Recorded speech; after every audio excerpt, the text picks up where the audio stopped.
Media Mike Radio, the voice of the everyday citizen. Let's rock on the mic.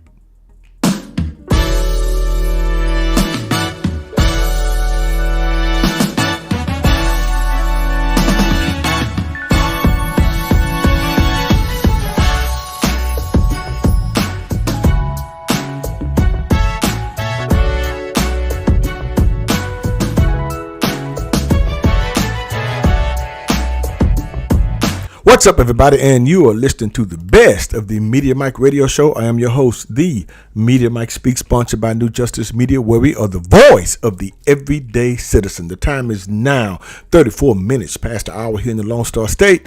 So let's get to this story before it's too late. All right. Bye-bye the Department of Education.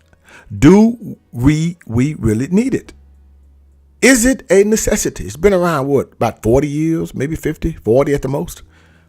And I'm going to give you the backstory here, because I think it's a lot of misconceptions, because people don't read or do their research. They just go off of ad hominems and just rumors and just start talking. And I like to give you the backstory, as I always do, because I find it interesting is that a lot of school teachers aren't talking. You know, I'm not saying that a lot of them not, but I have not heard the complaints coming from school teachers. You know why? Because the DOE, Department of Education, is a separate entity. We're not talking the school board. That's different. That's state. The DOE is federal. And it has not always been in place. Because, see, I'd like to know, what were they doing before 1980? When there was no DOE. There was no Department of Education. So what was going on in the school systems? Well, I'll tell you what. Students were actually getting one-on-one attention. There was actually reading going on, writing, arithmetic, multiplications, division, yes, fractions, skills, home economics, woodshop.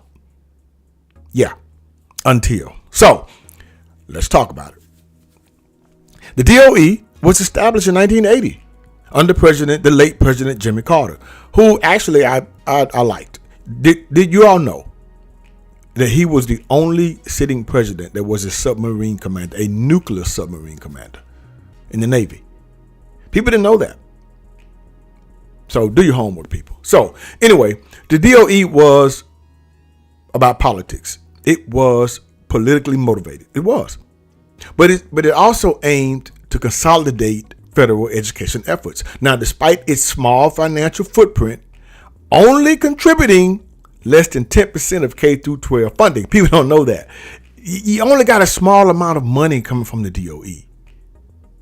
But it did play a key role in distributing federal funds, enforcing civil rights laws, and conducting educational research. So that meant that the other remaining 90%, and we'll talk about that further, came from the state. The majority of the money comes from the state capital. And people are whining on the DOE. Now, the people who have had some layoffs, got laid off. Yeah, and it happened here in the state of Texas, of course. So, but let's just dive into this. And we're going to talk about the pros and cons here. The pros of why it's probably a good idea to get rid of it versus the cons of why we should keep it. So it's going to be a part 2 to this. So tune in for part 2 of dismissing the Department of Education. This is part 1. These are the pros of what would happen if we let it go. But the backstory once again. The DOE's main focus is to make sure that states are implementing federal laws when it comes to supporting early childhood learning, students from lower income families, civil rights, and special education. So, all in all, as I said before, the majority of the rest of the funding comes from your state, people. Your state, where you receive all of your raises, school teachers, and retirement. That's where you get your retirement and your raises from. So let's not get it twisted for all of those who teach in the K through 12 sector. That's why they're kind of silent, because they know where their bread is buttered. Now let's cover a list of pros to abolish the Department of Education. Number 1, student scores in these United States are not improving under the DOE. The U.S. has not seen a glimpse of the top 20 in any of the subjects tested in recent years when comparing the assessment results from over 500,000 students in over 65 different countries. We've fallen behind in reading, science, and math. As I stated, what happened to that? What were they doing before 1980? Well, students were getting probably the attention they deserved. Reading scores were up. They were pretty good in math, science, multiplication, adding, subtraction, division, fractions, home economics, wood shop. They were learning trades. But all that went away after 1980. It slowly began to go away. You had certain career centers set up where students, they would go to school a half a day. Once they reached their junior, senior year, then they would go off to a career center to learn a trade or skill. But then the DOE decided to focus more on testing. Okay, while other countries are advancing in these areas, the U.S. remains stagnant. By abolishing the DOE, it might be possible to get some fresh ideas into our local educational system. Sure. Number 2, did y'all know the DOE's presence may not be constitutional? Yes, the Department of Education may be unconstitutional. There's an argument to be made that the DOE should be abolished because its presence is unconstitutional. The 10th Amendment does say that the powers not delegated to the government by the Constitution or prohibited by the states are reserved to the state governments. So the state should be running the educational system, not the DOE, because the 90% of the funding is coming from the state. Now, number 3, the DOE uses its role in the federal government to do its bidding. The few times that the Department of Education gets involved on a national level is to address schools that must always include the use of money. So you're saying that the DOE withholds certain funding if the schools don't do what it says. So in other words, if you wanted to get the resources from the No Child Left Behind or Race to the Top, then you had to implement what the Secretary of Education directed. Instead of promoting individualized educational systems that could benefit students, the DOE was blackmailing state governments into using its system. Wow. Abolishing this department would eliminate this practice, at least in the short term. Number 4, the cost of the DOE is phenomenal. Since its creation, the DOE education in the United States has spent over $1.4 trillion. This funding, which primarily comes from taxpayer dollars, has had zero impact on test scores. So where's the money going? If the students still can't read and the testing scores are down, where's the money going? Things that make you go, But it has come to the point in the U.S. where teachers must teach to the test in their classrooms to ensure that they can keep their job and their kids can go to a school that is close to their home. Wow. This is not good. You see, people, in the past 40 years, results have stayed flat or declined in most categories, which shows just how wasteful this system happens to be. This is not good. Number 5, student loans could be privatized to make them more efficient. Pell Grants would likely transition over to Health and Human Services or the Interior. If the DOE were to be abolished, that would keep those funds locked in from the government to help with the cost of tuition. Now, it could be, because private loans to a certain degree are easily handled versus the government student loans, which they charge like 90% interest every day. So you start out with a $50,000 loan that turns out to be $150,000 in 2 years. Yeah, so could be. Yeah, that could be some merit to that. Number 6, it would eliminate all centralization from the U.S. educational system. Well, it's saying that, look, community-based education tends to be more effective than centralized systems that attempt to use a one-size-fits-all approach. The idea of not letting any children get left behind is noble, but the U.S. proved that What happens on paper does not always transfer over to real life situations.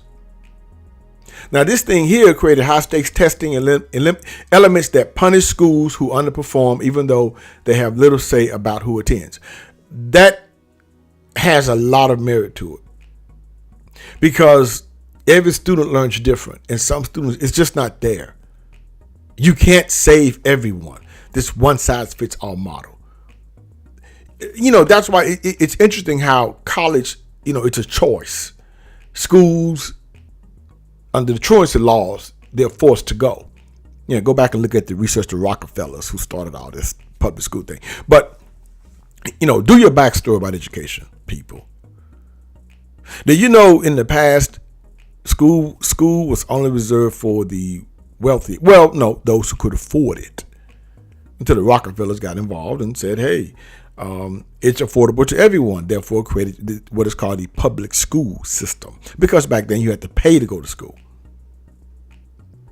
And then they made it a law to force all the kids to go to school.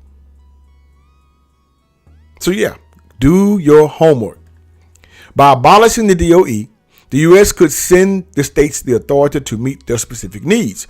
Although there would still be some centralization at the state level, it would be nowhere near the issues seen at the national level. Number 7, it eliminates the bureaucracy that creeps into the educational system. And do we not have bureaucracy? Yeah, and red tape. By switching to a state-based set of standards instead of following national guidelines, the DOE can no longer muddy the waters with their bureaucracy. There's nothing wrong with the presence of standards, but they are usually insufficient in the determination of what the actual educational experience is in the United States, which is true. Now, how can a federal system which only contributes 10% of monies to schools control 90% of what they do? Something's wrong with this picture. Even though those same schools receive 90% of their funding from the state. Things that make you go, Number 8, some schools would be able to get more money. Once the abolition of the Department of Education started, there would be a transition period where any remaining funding in the budget would receive distribution based on the current rules of the system. When it is gone, then there would no longer be money tied to grants, specific behaviors, or curriculum enhancements. That means each state could increase or decrease taxes independently to manage their finances better at the local level, which I think they already kind of do that to a certain degree, depending on what school district you live in. So that's something. If you're talking federal, yeah, but they already do that in districts. Their taxes increase to, for school funding. Number 9, there will be less duplication in the national system. Now, they're saying that there are hundreds of different agreements that exist right now in the U.S. educational system between individual states, school districts, and the DOE. Each one has a different value assigned to it as well. That means there are multiple bureaucrats who are sending paperwork back and forth to help manage the system. Numerous processes are duplicated with this effort. While other countries are advancing in these areas, the U.S. remains stagnant. By abolishing the DOE, it might be possible to get some fresh ideas into our local educational systems. What I think when it comes to stuff like this, you got everybody sending out the same thing in different areas, which makes no sense. But I guess this, when it comes down to money, where the money is going to feed the system, I would say. It's kind of like certain jobs where you have a main person who sends out an email. Then you have another person, like you see a supervisor, send out the same email. Then you have the assistant supervisor send out the same email. It's like, do you all have anything else to do? I guess you don't. So to keep yourself relevant, you copy and send out your email after the top person sends out their email and the middle person sends out their email. That's really utterly ridiculous. So I guess you got to justify why you have the position somehow. So number 10, it would add more diversity to the American educational experience. Now, yeah, diversification would increase. when abolishing the Department of Education because each state could set priorities individually. That means families could avoid spending money on educational items that they feel are not appropriate for themselves or their children. People would have more opportunities to broaden their knowledge base in any field to enhance their future career opportunities. Yeah. Well, as you know now, that's been a big issue with all this other stuff going on with the rainbow individuals and stuff like that. So, yeah. So I think so. Parents really should have a say-so over how their children are taught. That's true. Like I said, it goes back to what I said. What was going on before 1980? What was happening before 1980? No one wants to talk about that because people don't do the backstory. Because it's interesting how those individuals that was in the school system back then know a lot more, really have more common sense, can actually do math in their head without using a cell phone, can actually calculate still, can actually measure still. And it's kind of weird. Number 11, the final one. It could reduce student stress in the classroom. For students who want to do well with their educational experience, standardized testing can cause high levels of stress. It is such a common problem that some of the testing materials that teachers receive include instructions on what should be done if a student vomits on the exam. I don't know anything about that. Well, we're talking about anxiety. Here's the thing too. It's what I find interesting though. Back in the day, public school actually was just like college, meaning you had to pass the class. Now, don't get me wrong, they did track you and rate you coming out of elementary to middle school to high school to see where you fit when you entered those schools on who would your assigned teacher be. But you learned in that classroom, and the tests you had were only coming from the classroom. There was no one big test that determined if you've learned everything and whether you would graduate or not. That's where the BS comes in to me. Because when I came through, we didn't have a big test at the end. No, we passed all our classes. If you fell behind, you got back up. You said, what can I do? What can I do to improve? It's the same thing in college. Look here, even better. If they felt you were not doing well, then they placed you in another class where it fit you better and you could pass. I was moved up in advanced classes because of my reading skills. They moved me up. They just said, hey, you come out. Yeah, you. And I don't know where it came from. I don't even remember taking any type of exam for them to do that, but they did. I went from a sophomore class, English class, to another English class. When I became a junior, they moved me up again. They just told me to come out the class one day. He's been moved to another class. This class, and and a lot of my friends were in there. And this was the fact that we could read and do all this type of stuff, and which was okay with me. But that's how it was back in the day, in the 80s. And I don't know what happened after that. Things just went left. So anyway, let's continue. To conclude out here, people, the DOE may not be structured as it once was before the 1980s. That's what I just talked about. But it still serves an oversight purpose that could be useful. Maybe. Although its primary expenses involve oversight of grants and student loans to pursue a higher education after graduating from K through 12, from a K through 12 institution, or achieving a high enough GED score. It has recently helped to develop common core standards and testing options that track student progress. Now it's telling you the primary expenses involve oversight of grants and student loans to pursue higher education. So how are they running anything? Things that make you go, You see, the only problem with all of these efforts is the fact that the U.S. students are still where they were about 30 years ago, while much of the developed world continues to see progress because they're getting one-on-one attention. They're leaving out all of the bureaucratic nonsense. So there you have it. Do you agree, part one, with the decision of the current administration regarding the potential shutdown of the Department of Education, the DOE. Because as we move further and further into the 21st century, are we seeking solutions or waiting on an epiphany? Some may think things are okay and just fine. But the real issue is, shutdowns or not, our students are still falling way behind. Until next time, this is your guy, Mr. Educator, Mr. Communicator, Mr. Free Thinker. Subscribe, share, and like to keep me rocking on the mic. Have a good night. Media Mike Radio, the voice of the everyday citizen. Understand you soon, it won't be long. Keep on, keep running.